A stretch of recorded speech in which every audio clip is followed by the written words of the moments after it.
Welcome to part 2 of the session 10. So we've already looked at the hazard assessment sheet. So now we're going to look at how do you fill in the process map.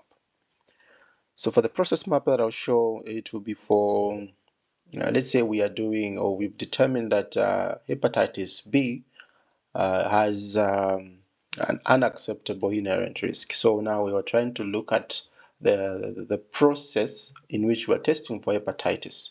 So we're going to map out the process. So I'll just give a brief highlights of, let's say, 2 steps in each of the processes. Of course, I will be able to share a filled-in template, which has a filled-in process map as well as a already filled-in register. So for now, this particular one, I'll just show 2 examples of how you, 2 or 3 examples of how you fill in the pre-examination, and maybe 2 for the examination and 1 for the post.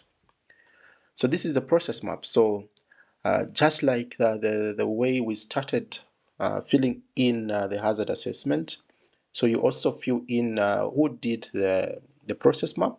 So you indicate the name of the person who did this process map, or the names. So it may be more than one person, so you may indicate, you may put a comma, and then you indicate maybe if it was John Banda, or any other person that did or was part of the process mapping. So you indicate the names under that part. Then the date, so you indicate the date that you did this particular assessment. So was it maybe so you indicate the actual date in which you did this particular process. Then the activities, so we are doing chemistry, or is it microbiology, is it hematology? So you indicate the activity or the process that you're actually outlining in this particular instance. So maybe we will maintain the same chemistry as an example, and then which tests are you actually analyzing, or which agents. So you can either indicate the test ordered. So if you want to combine certain agents, you can combine the agents into one process, or you can just say if it's chemistry, maybe you indicate the tests that are ordered, or maybe if it's under serology, so let's just say this is serology, so that it's easier for us to relate to this. So serology, and then which means taste that you are looking at, maybe it's HIV and unknown. Let's put hepatitis there since we want hepatitis. Hepatitis B, maybe it's surface antigen or any type of hepatitis that we are testing for. Okay, so after you fill in the top part, you go to the various parts, or the various parts of the process. So like we all know, in each particular laboratory process, we separate the process into 3 phases, 3 major phases. So we have what we call the pre-examination, or the pre-analytical. Then we have the examination, or the analytical. Then we have the post-examination, or the post-analytical. So you need to map out the process from the point where the request for this particular test is done, up to the point where the results have been released and they are with the clinician, or the end user that you are giving these results to. So the phases are in this column. So column A has the phases. So we are going to have the pre-examination. So whatever is falling under the pre-examination will be in this part.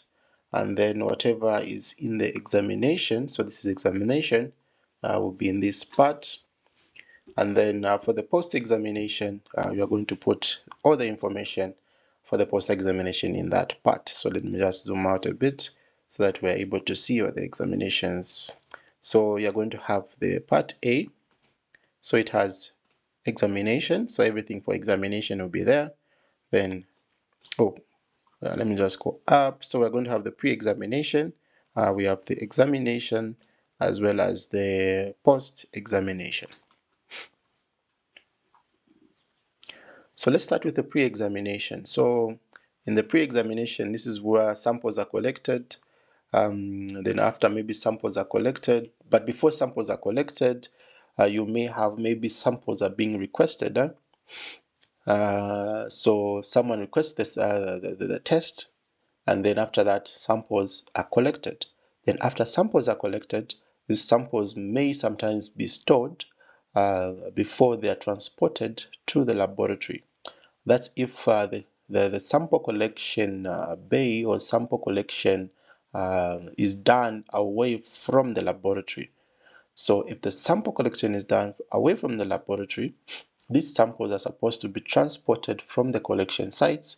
So maybe you may have your outpatient department collecting your samples, or some of these samples may be collected in the wards for the inpatients. So these samples may be collected from these areas, and then before they transport them to the laboratory, they may store them in their department. So after storing, they will then transport these samples to the laboratory. So now if these samples reach the laboratory now receives the sample. So this is where we have the sample reception. So when the samples are received, they are supposed to be accessioned. So after receiving, you're going to accession your samples. After accessioning samples, you then transport the samples from the sample reception area to your testing areas. Then if these samples now reach the testing areas, maybe before you actually start doing your testing, you may do some quality controls, you may do some other acceptance or rejection criteria before you do the examination of the samples. So after you do that, then that's when we go to the examination. So under the examination or the analytical, this is where now you are preparing your equipment for examination.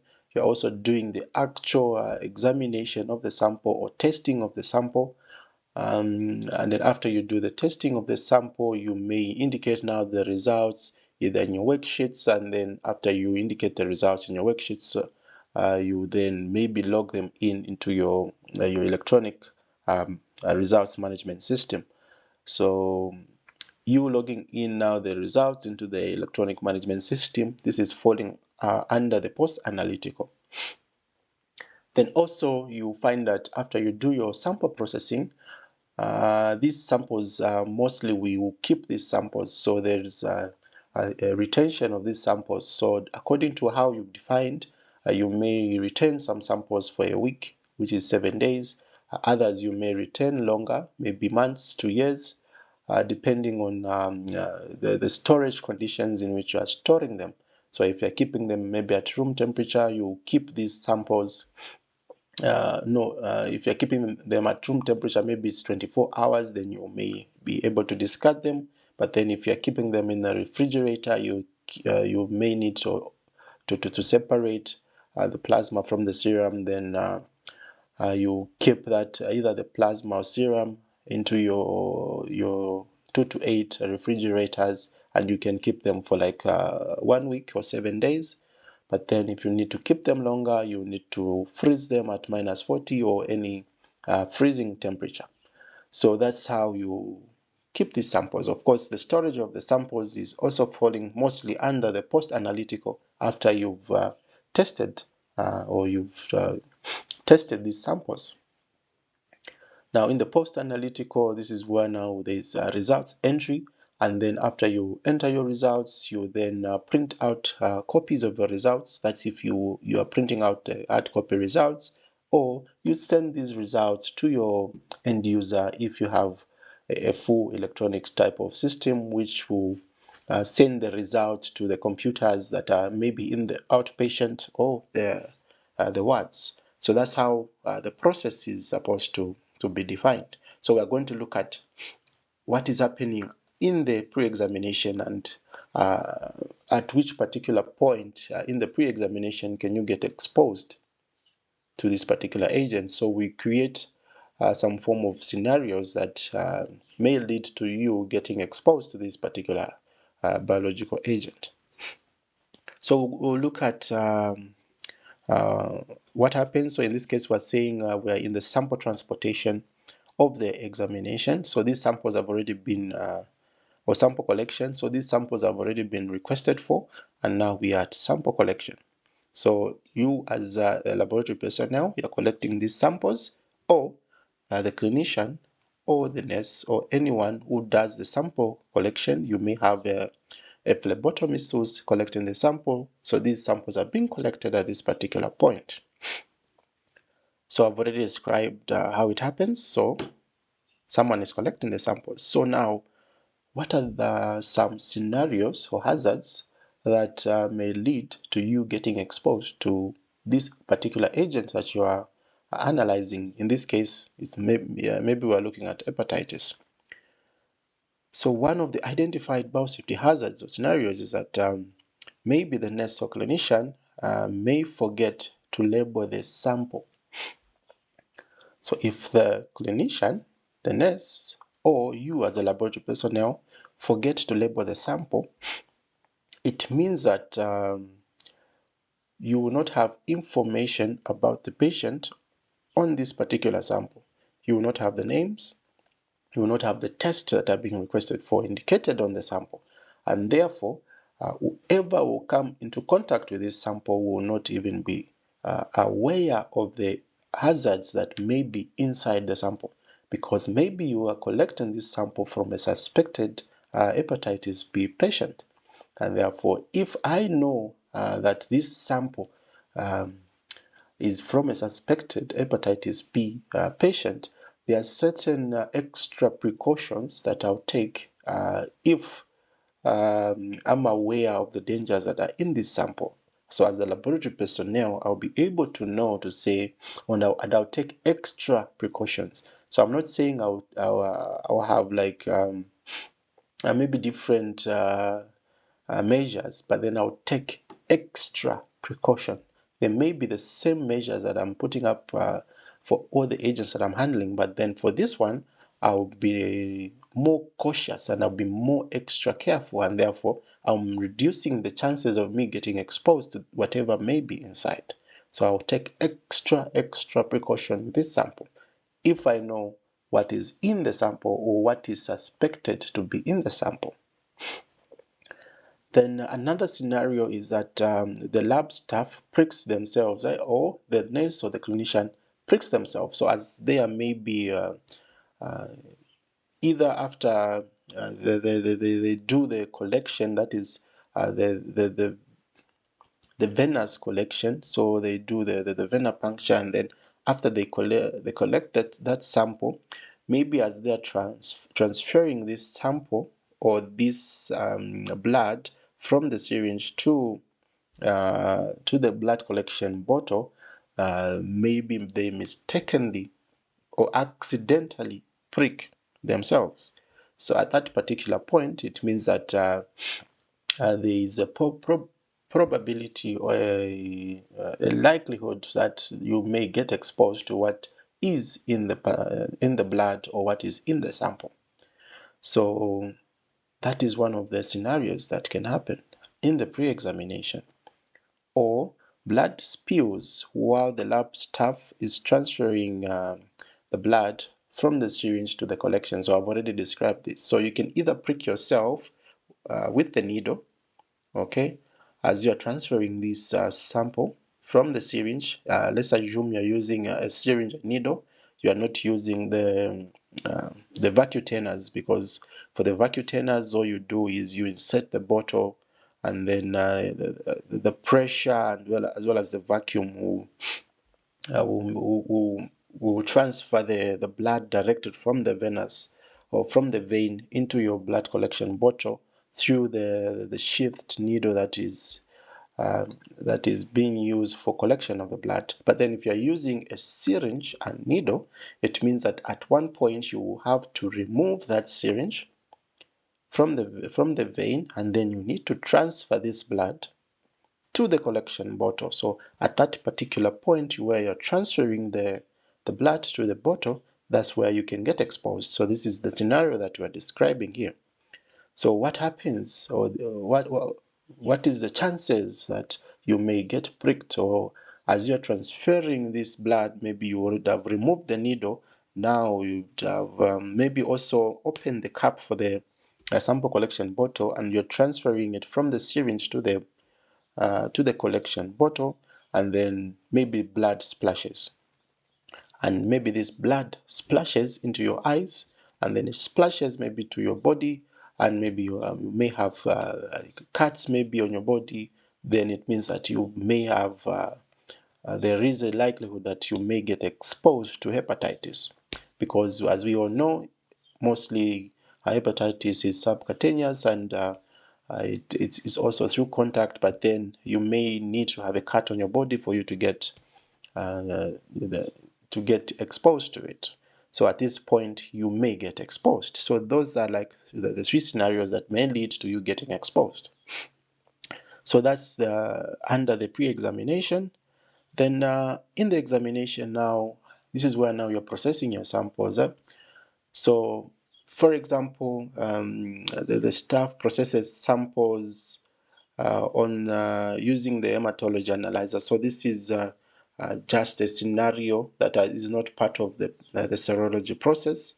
So we just want to see how can you get exposed if maybe you are saying you are doing your hematology tests. Okay, so where can you get exposed? So one of the scenarios that we can identify here, or the hazard, is that maybe samples are uncapped by the staff before they run the samples on the hematology analyzer, or sometimes you find there are certain analyzers, for example the Cobas C111, you need to remove the caps on top of your sample collection bottle before you load them on your equipment. Now, if you are uncapping the samples, it means that you are removing or you are reducing the containment of whatever is inside. And if you remove the caps, it means that there is now a potential or a probability that blood can now splash on you, either as you are loading the sample on the analyzer or as you are offloading the sample before you replace back your caps. So that's why it's always advised to have closed systems type of equipment where you don't need to uncap your samples. So this is a common scenario in a lot of our laboratories. We mostly uncap the samples. So you'll find that even other people will be using analyzers that mostly will use, you can test your samples with the cap on, or sometimes it may require you to remove the cap. There are certain analyzers for hematology where sometimes the sheath for the analyzer may be not working according to how it's supposed to work, and therefore you may need to remove the cap before you run your sample in your hematology analyzer. So at that particular point, there is a risk of exposure to what's inside, because maybe as you are loading the sample, you may get splashed in your eyes, or you may accidentally bump into whatever may be in front or obstructing you as you are loading the sample, and then you may get exposed. So this is a common incident that has been recorded in a lot of labs. So it's always one of those things we overlook, but then it's possible. Okay, so these are the things that maybe you may identify under your examination phase. Then in your post-examination, so like I said, I just wanted to limit the number of examples here so that there isn't a lot of information on the template, so that we concentrate on just one or two examples, but then I'll share a more filled-in template, which you'll be able to see other types of scenarios and other types of risks that you may identify in the process. So for this, I just kept it to one or two so that we just concentrate and we stick to a few examples and not a lot of examples at the same time. So let's look at the post-examination. So let's look at maybe where you are storing your samples after you process your samples. So maybe at this point your samples are stored in the fridge, then samples are not recapped. Maybe you are from running your chemistries using the Cobas Dropper 1, or you are from running your hematology using any analyzer that may require you to remove the caps from your sample collection bottles. So what happens if samples are not recapped as you are now storing the samples? In either you are storing the samples either in your refrigerator or anywhere you are storing them. So this introduces a risk or or increases the probability of exposure, because if you store these samples in a refrigerator and then they are not capped, it means that someone who may want to get these samples may expose themselves by either splashing, or maybe there may be some aerosol generation because these samples are not capped. Therefore, you may create aerosols and then you may get exposed to these aerosols. Or maybe I'm trying to get something in the refrigerator, and then as I'm trying to get it, maybe I bump into the rack where the samples are kept, and then these samples now fall, and if they are not capped, I get exposed because there is no containment at that particular point. So now that becomes a point of entry or a point of exposure to this biological agent that is maybe in this particular sample.